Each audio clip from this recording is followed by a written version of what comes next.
Welcome to Positive Disintegration, a path to authenticity. Today, Chris and I are talking to Dr. Matt Zakreski about neurodivergence, personality growth, and giftedness, and how that relates to the theory of positive disintegration.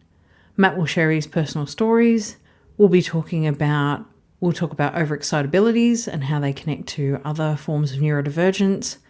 But importantly, we're going to be talking about multiple perspectives, taking into consideration failure as a form of growth, moving away from the black and white medical model to one of observation and perspective, and also Matt's experience of working as an LGBTQ plus ally. I guess the main takeaway from today's conversation is that more than one thing can be true at any given time, and that we live in a world of infinite complexities. Today's conversation is engaging and interesting, and I really hope that you get as much out of it as I have.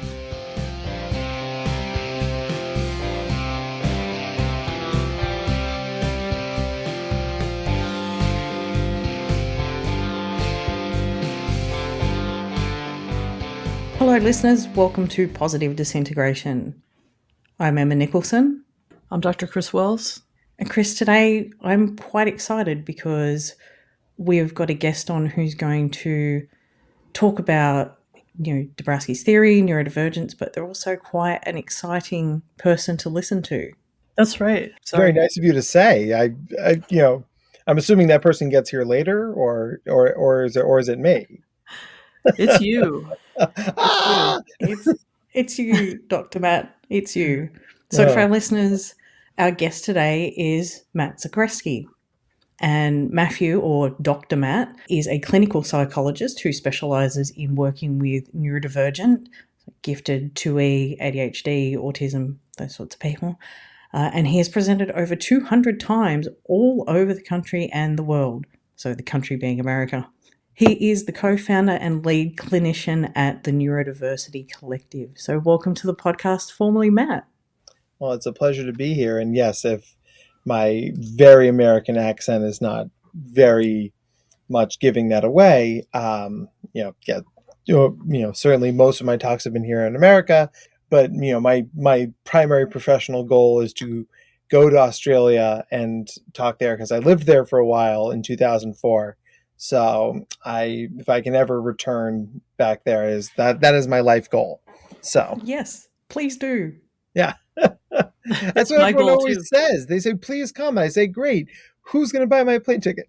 I don't even need a place to stay. I've got people, but I just need someone to buy the plane ticket. So I feel the same way. It's my goal too. And I wish that somebody would buy my ticket so I can go visit Emma.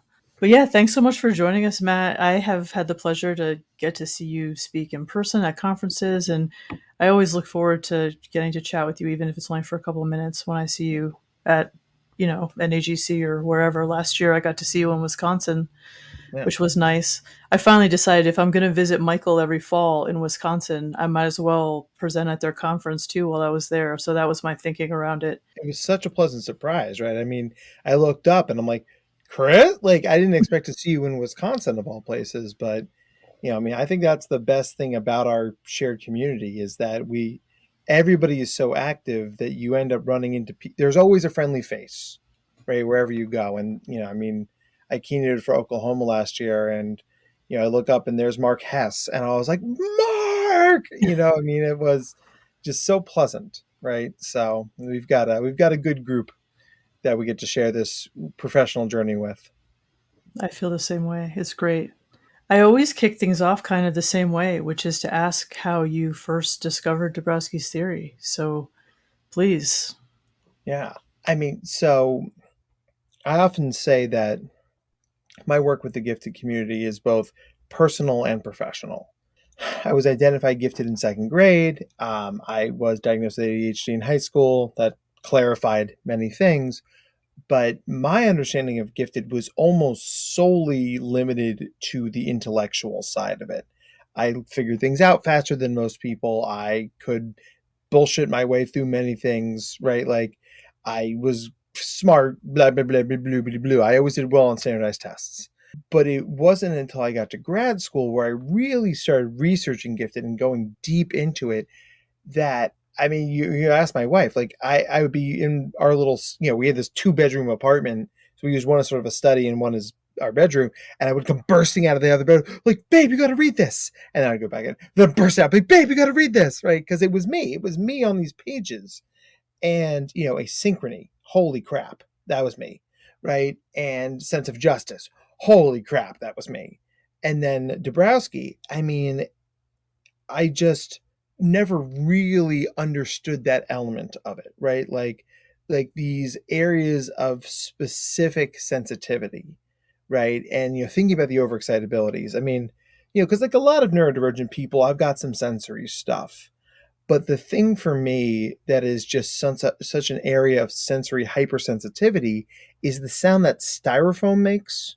Like I'm talking like it's not like, oh, I'm discomforted by this, or oh gosh, I don't like it. It's like I literally, like, it's like someone's hitting me with a taser, right? Like I lose control of my autonomic nervous system. And so then I said, well, like, I want to learn more about this. So I dug into it, and this idea of these systems and these ways of interacting with the world that are sort of a superstructure around neurodivergence, which to me just explains so much of not only how I saw the world, but also increasingly my colleagues, my friends, my clients, and it becomes this thing where it's so awesome for me to be able to say to a client, like, let me unpack this thing for you, because I'm about to share something with you that's going to help you understand why it is that you're experiencing the world in this way. Thanks for sharing that. I have a couple questions about your own personal journey. One of them is that I noticed that when your dad retired recently, that he's a psychologist too. And Mm-hmm. so when I saw that, I wondered, like, do you feel like it was like a benefit to you growing up to have a parent who was a clinician in terms of figuring things out about yourself, like also discovering the ADHD, for instance, or I mean, just what's your take on that? Because it's interesting to me as somebody who does this kind of work and has a kid. Like, what do you think about it? Because sometimes I wonder if my son thinks it's a liability. And there are times it definitely felt like that.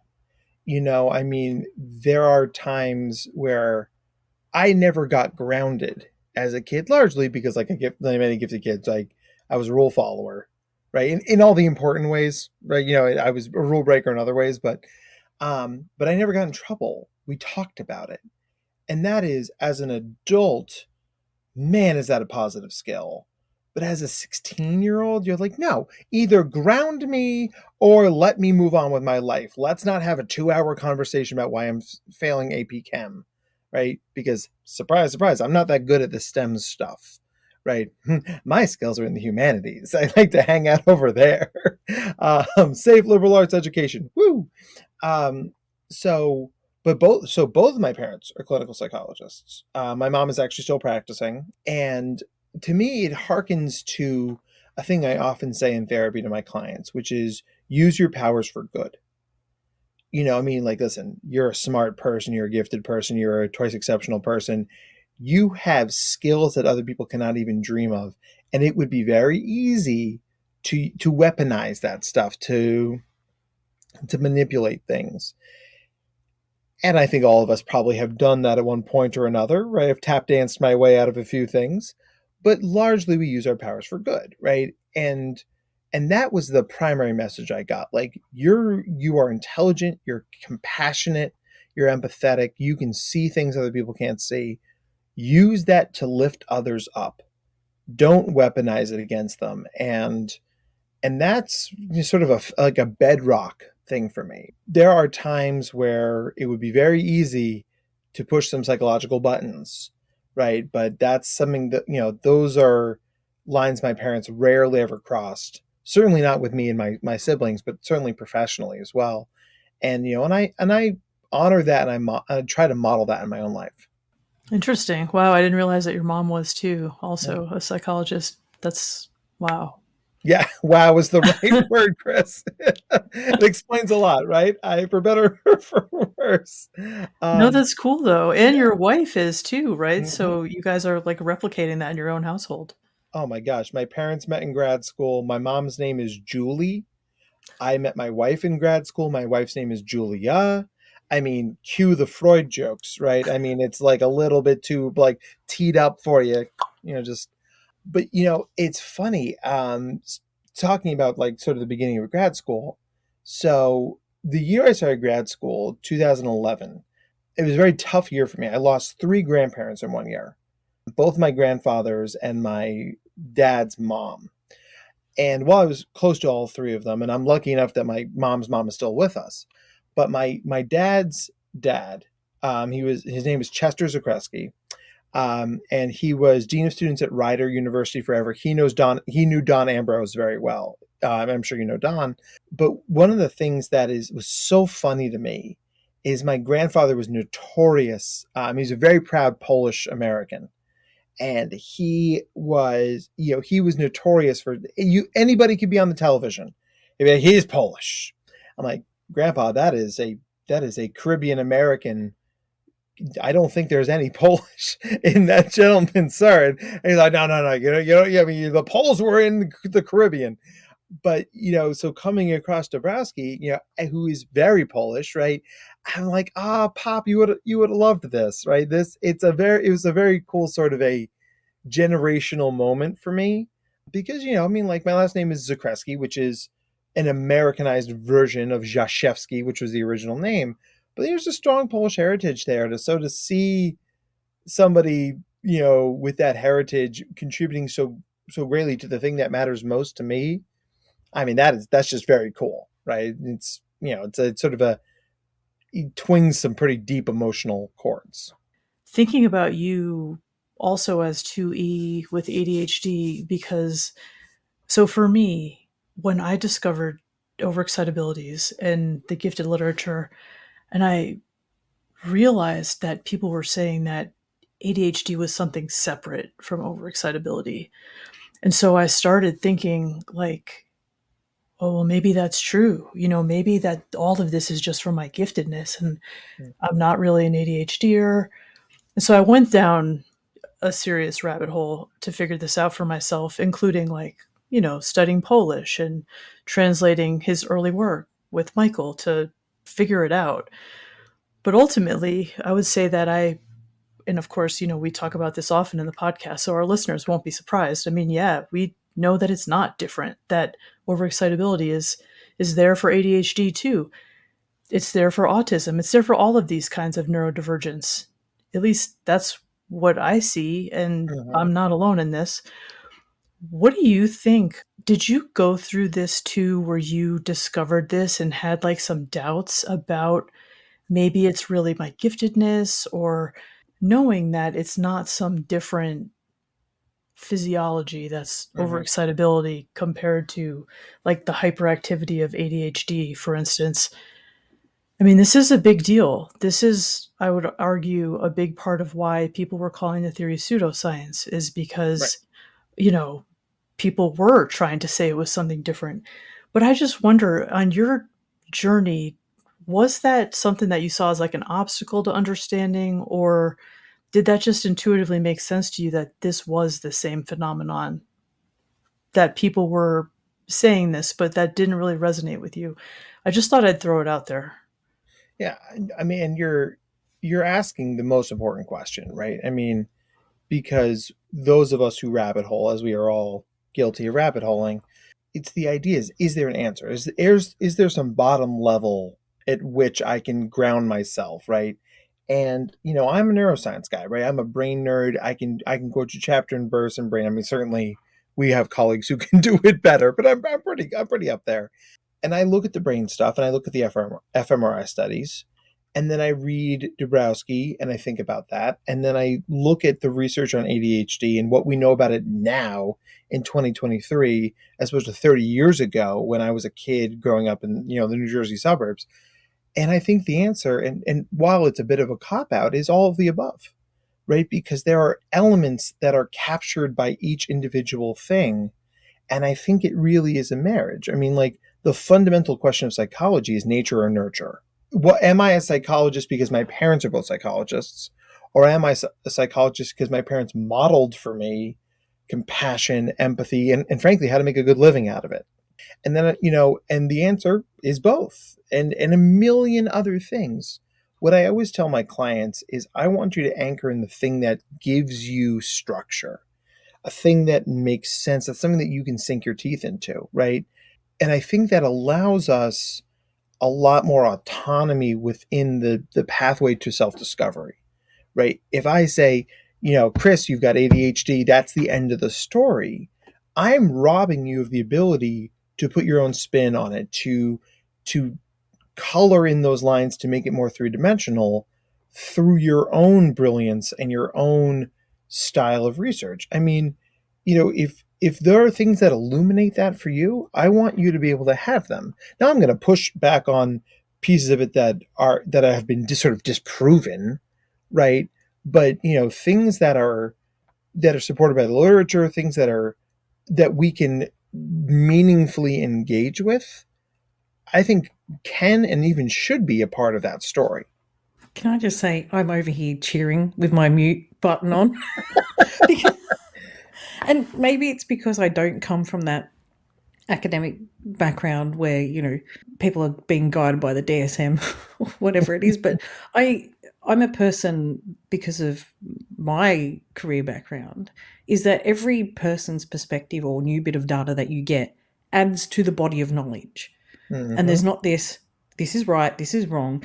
And the continual trying to just cram things into one box and say, it is this or it is this. It's black, it's white. Where's the Venn diagram thinking? Yeah. Where's the thinking of multiple perspectives on a thing?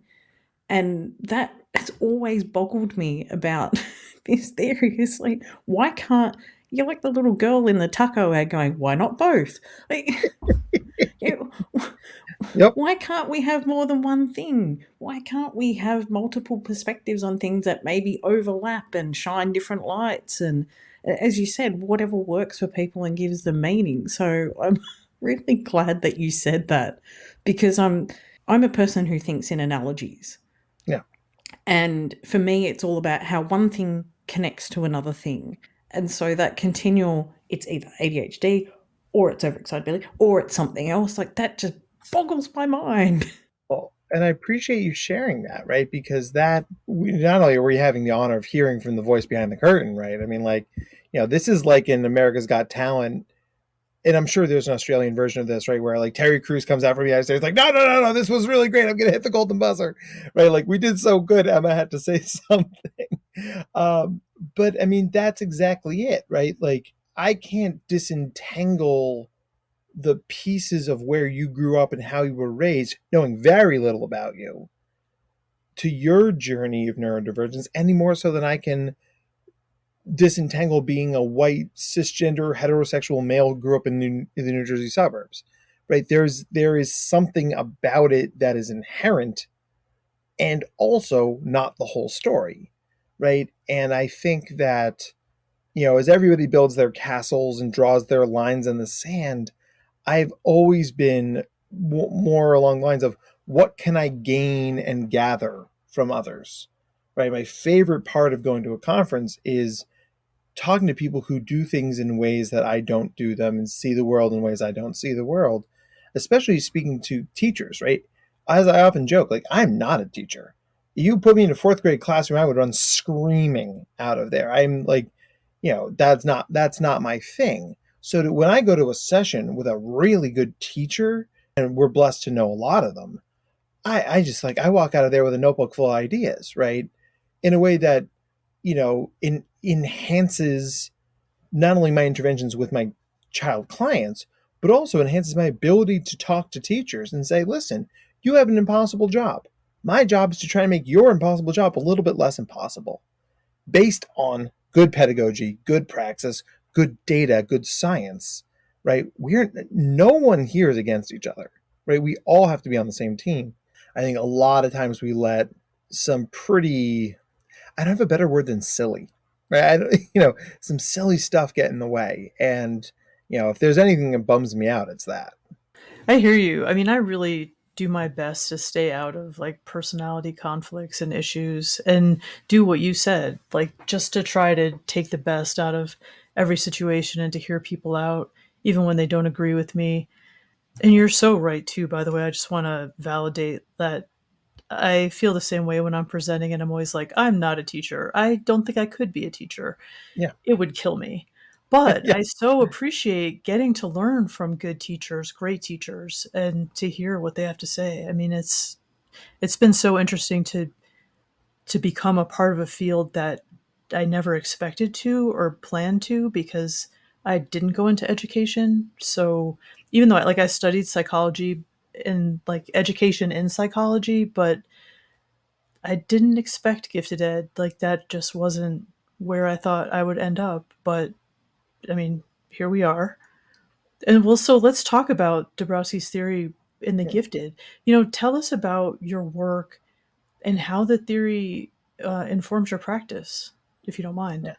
One of the things that I often return to, right, is this idea that, so if we think about positive disintegration, the idea is that anxiety is necessary for growth, right? And obviously, I'm sorry, I'm paraphrasing, I'm distilling, but although if we were going to get into the weeds, we'd be it would be a 9-part podcast series. I'll take a quick step to the side. So I grew up in a very wealthy area, right? And listen, my family was solidly upper middle class. So we didn't have vacation homes. We also got to take a vacation every year. So we're but I had friends and colleagues and schoolmates who, I mean, owned boats and helicopters and that sort of thing. But it was amazing to me that the number one thing that seemed to separate success from not success was the ability of somebody to face a challenge head on, navigate the anxiety and stress that comes with a challenge from a, now what we would call like a growth mindset or grit, right? But this idea of like standing on your own 2 feet, because it is very easy to hire a tutor. It is very easy to donate a library to a college to make sure you get in there, which is the thing that actually happened in my graduating class. And that's the thing. I mean, like, that's, you are robbing the person of the power of those life lessons. From a psychological perspective, if you sprint to the aid of someone every time they fall, the thing it teaches them is that they're fragile. And the best thing you can do for somebody is that, let's mirror this with attachment language. Saying is that secure attachment is, I'm here, you can see me, and I'm telling you based on my location you're okay, right? I am near enough to you that you're fine. I'm not hovering on you. I'm also not 3 towns over, right? I'm close enough. And I think Dabrowski would have appreciated that, because there's this idea here that like we are shaped by the idea of not only what happens to us, but how we respond to it. And that can feel very existential, of course. But I also think it's this idea of personality as an ongoing, developing, living thing. I respond to challenges now as a parent much different than I did 10 years ago when, I was starting grad school and was living with my then girlfriend, now wife, right? I mean, A, because the challenges that I'm faced with are different. B, because my strengths and weaknesses and resiliency levels are different, right? I am not the same person now, and frankly, nor should I be, right? It's sort of silly to see yourself that way. So, seeing yourself as a summation of navigating infinite life challenges and the tools and resources that you bring to bear, I think is a really dynamic way of seeing the person as a ongoing process. That resonates very highly for me because I come from a background where we do agile change management, and it's all about roll something out, test it, learn from the failures, iterate, do it. And you roll your first iteration out, assuming it's going to fail. Yeah. And I was actually watching some of your talks on, how we approach failure. And what resonated for me before when you were talking about failing chemistry I think there's this little paradox, particularly for gifted kids, is when you fail at something, it's framed as the worst possible thing to happen.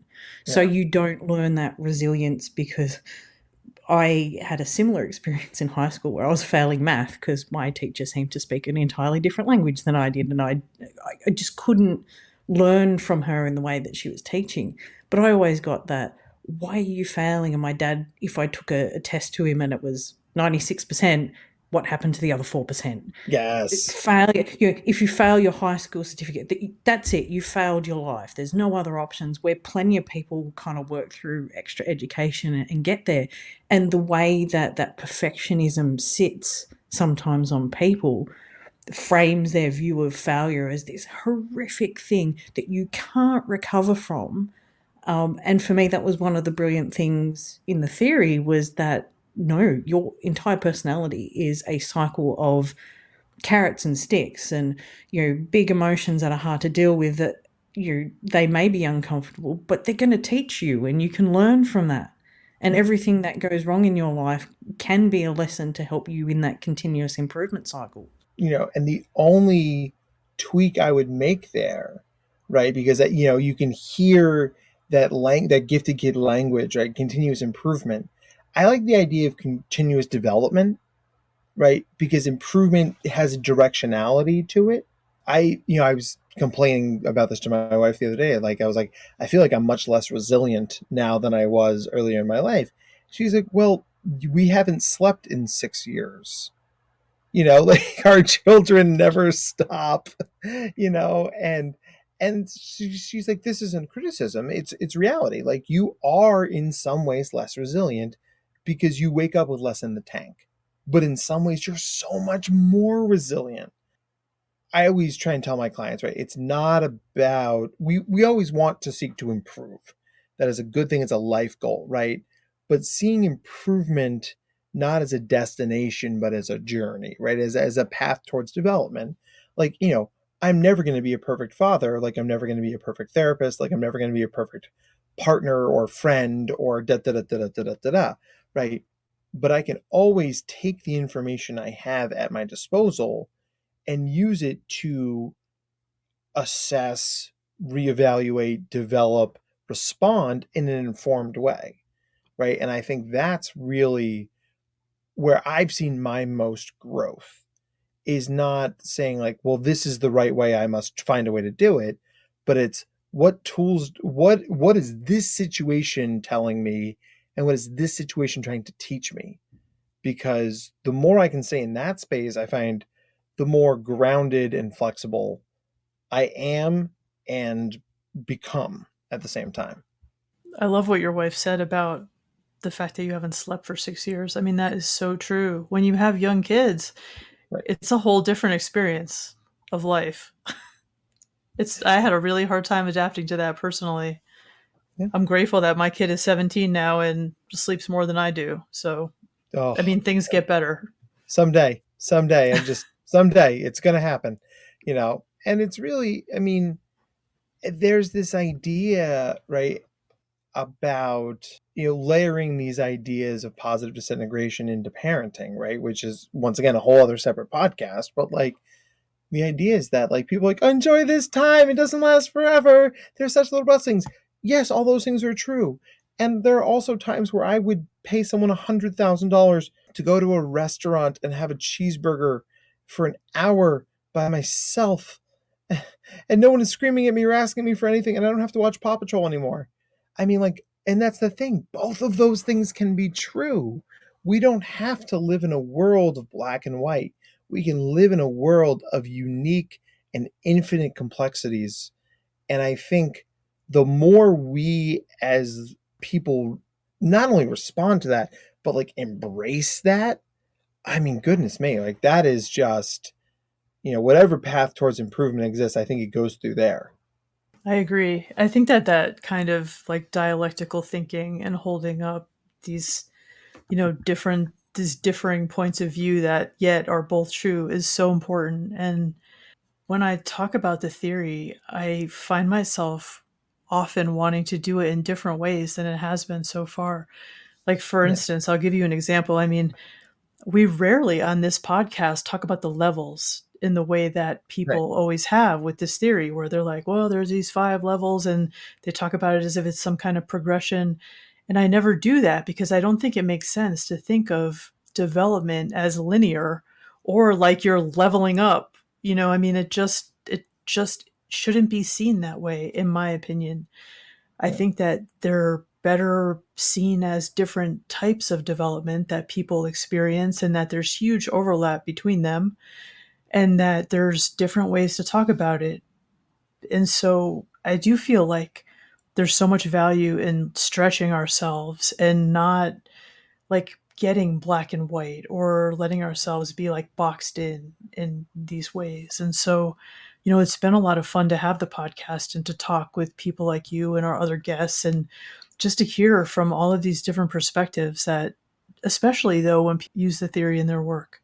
Like, I know for me, I only work with adults, and most people come to me because they maybe know a little bit about my story of coming from a place where I thought I was mentally ill and rethinking that. And so I get a lot of clients or people who want to be clients who have a similar experience. But I feel like I'm reinventing the wheel in some ways with each Oh yeah. person, because we all have such different stories and come from such different places and arrived at this place where we learned about the theory after going through like such vastly different, I don't know, circumstances in our lives, that it's like it doesn't matter where we came from, like understanding that, like just these basic things about development, and that it's not something wrong with you, that you're not broken, that it's not a mental illness that you have to look at as like something you're going to have to be on medication for the rest of your life. Or, I think that there's so much messaging from the medical model that is harmful to people. I know that personally. I was Mhm. basically trained in my 20s in the 90s. Well, you have bipolar disorder. You're going to have to take medication for the rest of your life. And so that was like burned into my brain that I was going to have to take medication for the rest of my life. Yep. Well, then when I was like 41, I discovered this theory. And now it's been years since I've taken medication. I learned that bipolar was a misdiagnosis from me. Right. Like, but so people who come to me, who knows what their stories are. Sometimes they're similar, sometimes they're not. But like the ability to hold up, this can be true and this can be true, and they don't seem related or similar, is really powerful. And like, I don't know, I'm glad that it came up in this episode, because I'm just realizing that we haven't had this particular kind of conversation yet. Well, and I mean, there's so many among us who have been misdiagnosed and struggled with diagnosis, and until we get to a place where I can snap a picture of your brain and be like, ah, look, there's your overexcitability. There it is. I can see it in your, medial prefrontal cortex, right? It's not, there's going to be an element of opinion. There's going to be an element of what stance you're coming at this from. I'm pretty good at what I do, but I'm not always right either. I mean, I'll be the first to admit it, you know, and I tell parents all the time, it's like, we are in some really thorny stuff here, right? Because if I have a kid who tests negative on all the tests of dyslexia, but they're also not reading, and also their ADHD scores come back normal, but we know they're not reading, what is that? Right? I mean, we can say it is probably like a stealth dyslexia thing, right? Because we're figuring out the pieces around it. But there's no test for that. There's no diagnosis for that. And that's why I think us moving out of the medical model into really more reporting what we see is going to benefit the broader field of mental health so much more, because for every case that is a slam dunk, definitely textbook, there's 10 cases somewhere in those shades of gray, right? And if we're not helping people disintegrate in the most positive way, if there isn't a directionality for that, right? If we're not putting that in context, because we talk about this all the time, and like, I mean, Brian Housen and Andy McNair, and I mean, we could name drop a lot of million people, but this idea of the productive struggle, right? School makes kids struggle, but if they're not doing so productively, then we're burning them out. We're not helping them grow. And I think that, so things like Dabrowski provide that necessary context to redirect the struggle in a positive direction. Because otherwise, right, it's all churn and burn. It's not growth. And that to me is borderline malpractice, honestly. Right. And I can hear those old school teachers who are like, well, working hard never hurt anybody. We're not saying that, but we're saying if we want to optimize the people we are serving, be they children, teens, adults, elderly, whatever, the struggle's got to be productive and it's got to have a direction, right? And that's where getting to know somebody and really assessing them, I think, holds a lot of weight, because otherwise, gosh, it's just working hard for hard work's sake. And that's where you lose a lot of people. Yeah, that makes sense. I agree. And now I'm going to shift us, if you don't mind, Not at because all. one thing that I really want to capture while we have you is that you're such a strong ally to the LGBTQ plus gifted community. And I want to talk to you about that a little. Made you take an interest in like talking about sex ed or these LGBTQ plus issues? I know that we participated together with the G word during GTN Awareness Week last year, where you did like a presentation before I was on a panel. And it made me wonder, how you got into that, like talking about sex ed as something to present on, but also what, what led you to choose to be like such a solid ally to this community? It means the world to me that people see that and respond in that way. I mean, it's fundamental sort of to how I like to see the world, and frankly how I like to be seen by the world. um so the sex ed piece, right, before I knew the language of overexcitabilities and asynchronous development, I did not know why in middle school everybody else was dating. I was like, but I want to play Legos, and Legos are great. And why is everybody holding hands? I don't want to hold hands. But of course, without context, right? You immediately assume something's wrong with you, right? In the absence of information, we create our own narratives, and those narratives tend to be catastrophic. But then you go to Gifted Kids Summer Camp. I was a CTY kid, and it was the summer between eighth and ninth grade, where all of a sudden it's like, and everything clicked. It's like, oh, that's what that is. Oh, right. It's arousal and attraction and flirting, and there's a whole dance to this, and you feel like you're trying to speed run a level because I didn't figure that stuff out, and Lord knows I didn't get enough sex ed to help me understand it. But then also that overexcitabilities piece of just like being absolutely crushed by multiple waves of OE, right? The imaginational, the sensory, the emotional, right? Like it was like once puberty hit me, it hit me like a ton of bricks, right? And I just remember feeling like I was coming out of my skin. Like, what is this feeling, right? And so, you try to be the adult that you wish you had as a kid for other kids, right? So I try to be that adult, and I bring sex into the space, and like, listen, I want you to ask me these questions, right? I want you to talk about this stuff, and because every time you can have a conversation like that, you normalize it. Now, as a cis het male, it's not always super comfortable for me to talk about periods, right? Not my favorite thing, but I'll tell you this: I will welcome those questions and those topics, because if it impacts my client, it impacts their life. Therefore, it's a thing we can talk about, right? There's no shame, and there should be no shame attached to that stuff.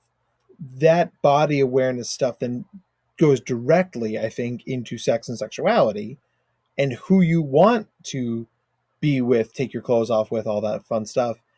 And to me, it swings directly to being in high school and going from someone who had played sports my whole life in that hyper masculine environment to being introduced to the theater arts, right? And being a musical theater kid almost immediately, right? Like I'd gone from nothing, 0 to 60, and meeting my first openly gay classmates and castmates and thinking to myself, well, this is just fine, isn't it? Right? I mean, cool. You like dudes. Good for you. And then having that position of like sort of positive neutrality crystallize into something more fierce when you're walking the halls and you hear the F word. Like, I distinctly remember sophomore year of high school, I was dating a girl from a rival high school, and somebody found out about it, like, dude, that's so gay. And I remember like seething with rage, not because like whatever, I didn't care what this guy thought at all, but it's just like that's so stupid.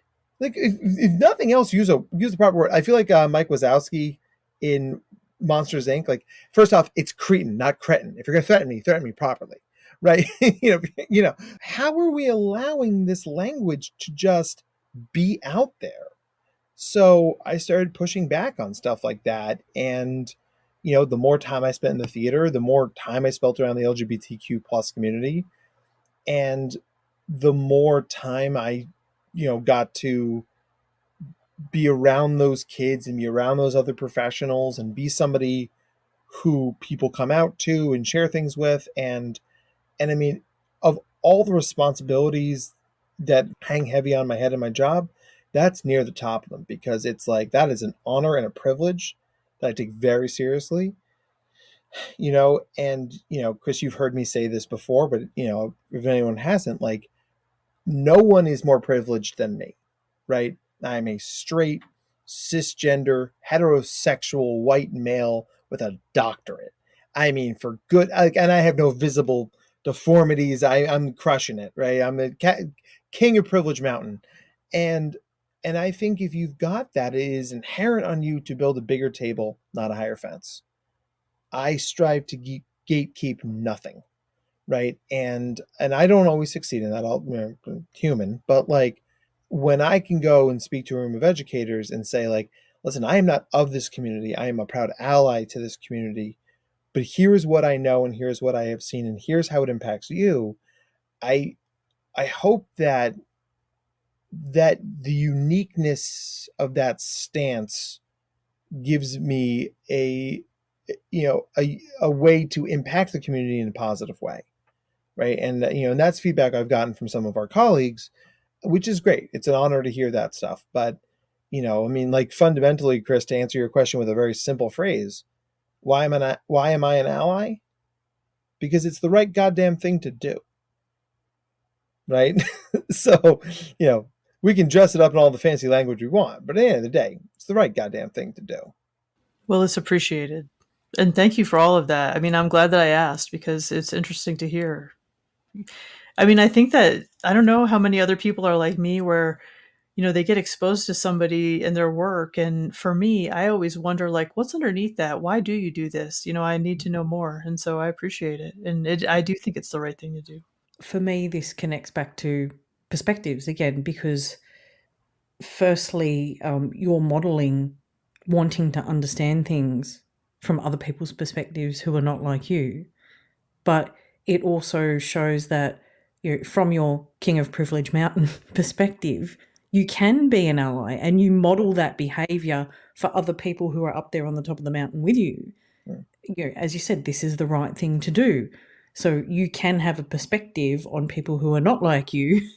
That is one of allyship, and that then I think is important from both directions. So the people who you are allying to see that you are able to come to their perspective, and the people that share your perspective see you doing that, and it may change theirs. If those are cards I hold in my hand that I can play, then you better believe I'm going to play them. And I have a pretty active social media presence, right? And every time I post something about the that's pro LGBTQ, I lose a few followers.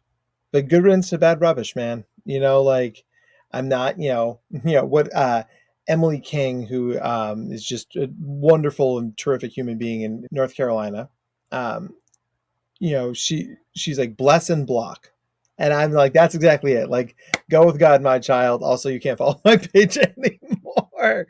And it's the thing, because how could you possibly heal or grow or engage in the world if you have to hold back a fundamental piece of who you are. And that it boggles my mind, right? And that's why, and I think for a lot of neurodivergence, owning one's neurodivergence is akin to the coming out process, right? I think that, because there are some stigmas that exist there and some levels of not safety. It's certainly not the same thing, right? But there's an element of like, who can I share this with? How much is this going to impact my education, my employment, my relationships, my medical care, right? My career options. I have kids who are like, you can't put ADHD on my records because I want to join the military someday, and like that's, do you think about what an incredible piece of privilege that is to a not have to worry about something like that, but also to say like, hey, yeah, I've got you. We've got to be able to make more spaces open for people to come as they are. And then, what ends up happening is that everybody wins. If you let the autistic worker stim at their desk, they win and they become better employees, which means the company wins. If you let the kid in middle school be bisexual and date whoever the heck they want to date, then that kid is happier and feels safer, and they're a better student and a better friend and a better citizen. Like, there are just no downsides to letting people be their most authentic selves, and get the support and accommodations that are required and necessary to facilitate that growth. Ooh, well said. I love that. Do what I can. Yeah, I mean, I do what I can. One of the things, Matt, that you do that I really like, and I saw your cringe presentation where you presented the genderbread person, is that you recognise those layers of complexity to this as well. So it's not even, you fit in the cookie cutter, LGBT community, boop, you must fit this stereotype. You recognise there's so many layers to a person's identity, and when you're talking about that authenticity, what that looks like for one person might be highly different. So you bring in all the aspects of your sexuality and romantic attraction, and and then marry that up with asynchronous development. So I love that you're saying that what is truly authentic for one person that maybe identifies as part of that community is going to look completely different to someone else's authentic self within that community. So I love that you're presenting that authenticity is truly something different for each unique individual and is going to have different implications. And once again, thank you for sharing that. It's, I think that's, the psychology word for that is conceptualization, right? Like, how do we conceptualize this person's version of that story? But I think the best word that I have these days is intersectionality, right? I mean, we have to see all the moving parts and know that there are some known unknowns. There are elements of this that we don't know yet, and we may never know, right? I've got a guy I worked with for many years. He just recently went off my service. Turns out he was allergic to soy. This is not a thing he got checked out. I've known him professionally for 8 years. Just got diagnosed with a soy allergy, and it explains so many things. There's a piece that we never saw, right? It's a blind spot for me. It's great though. And the amount his life improved with that piece of information was like, what? But it's also to get back to this idea of all these different ways of living this life and how authenticity looks different for every person. I think this is important for the 3E community, right? So we've got our neurodivergence and the high rates of LGBTQ plus within that community, because people in the neurodivergent community can be, not all, but can be rigid thinkers. We tend to be a little bit black and white, right? So, and I'll say to kids, like, listen, I know you're a staunch ally, and I know that you will show up for these people. I also want to tell you that their journey or their manifestation of this is going to probably look different than it is in your head, right? And that doesn't make it wrong. For a kid to be trans doesn't mean they need to transition, right? This is a common thing that I deal with my clients.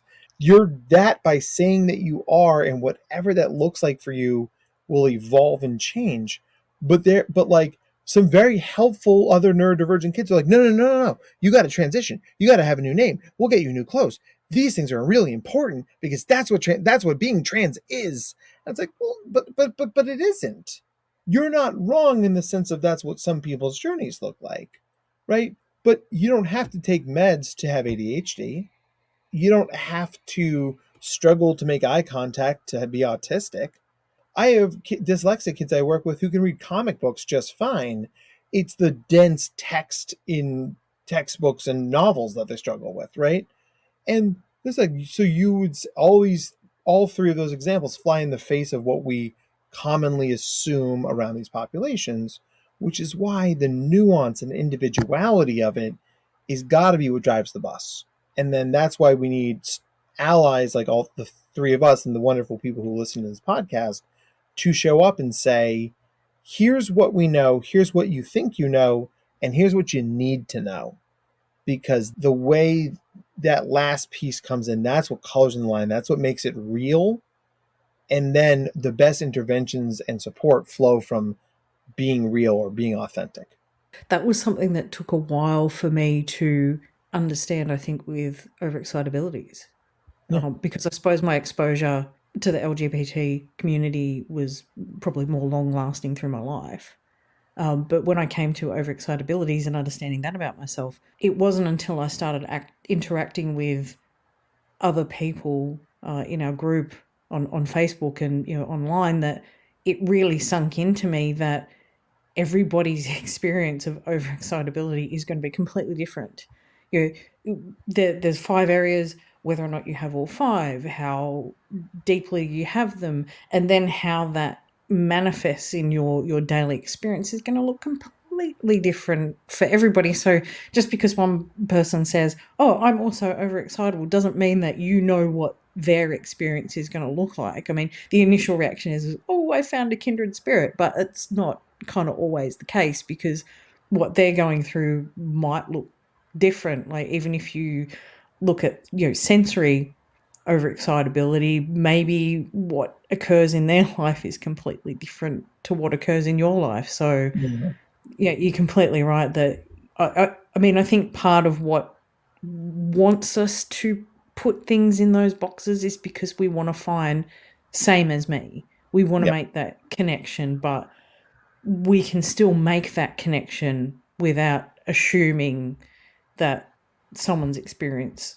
of either being trans or being overexcitable or gifted or ADHD, whatever it is that they're going through, it doesn't have to look the same as yours. It can be different, but you can still connect. That's right. I love it.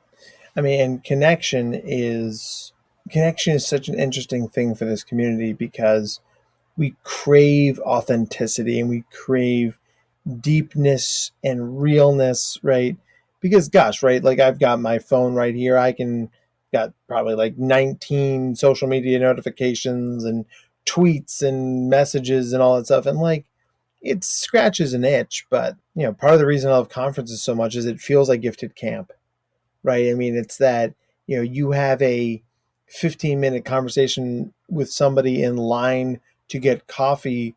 And by the end of that 15-minute conversation, you're like, we covered Descartes, why I went to college, what we think about the local traffic scenes, and also like, did you read this obscure article in that obscure journal? Oh, by the way, have a nice conference, right? Like, that was a 15-minute thing. Like, that is that's like a deep soul moment.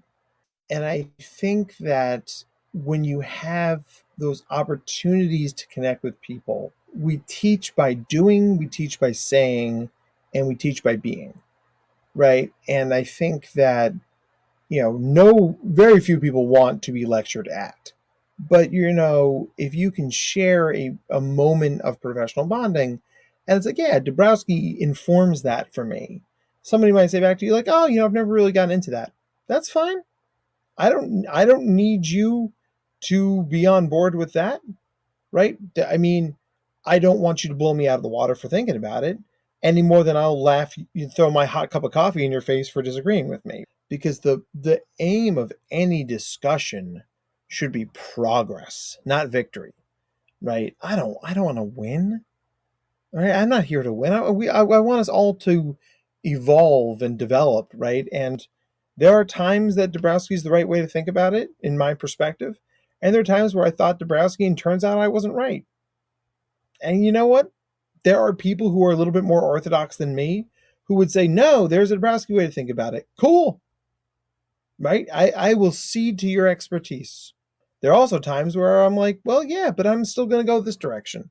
As long as we are willing to understand that the inherent complexity of this stuff precludes a lot of easy solutions, then it naturally it incentivizes us to be curious and collaborative, not caustic and combative. And that's where a lot of my arguments with school boards are, where I'm like, I don't understand why you are insisting on seeing it this way, because now I'm going to be combative, and I don't want to be, but if that's the way I got to be to help this kid get what they need, you better believe I'm going to come in, with a hammer. I'm much better with kindness, but it doesn't mean I can't bring my angry voice if I have to. Kids at the school I used to work at used to call it the Dr. Matt Thunder voice. They're like, you don't want to hear the thunder voice. And I'm like, yeah, you don't want to hear the thunder voice, right? But I will use it if I have to. I'm very nice, I promise. I can tell.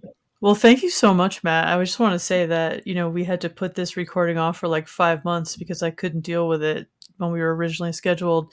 And I really appreciate your patience and letting us get to the point where we're ready to record with people again. And it's been wonderful having you. And I knew that we would enjoy this conversation with you. And I know that I have. And hopefully you did too, Emma.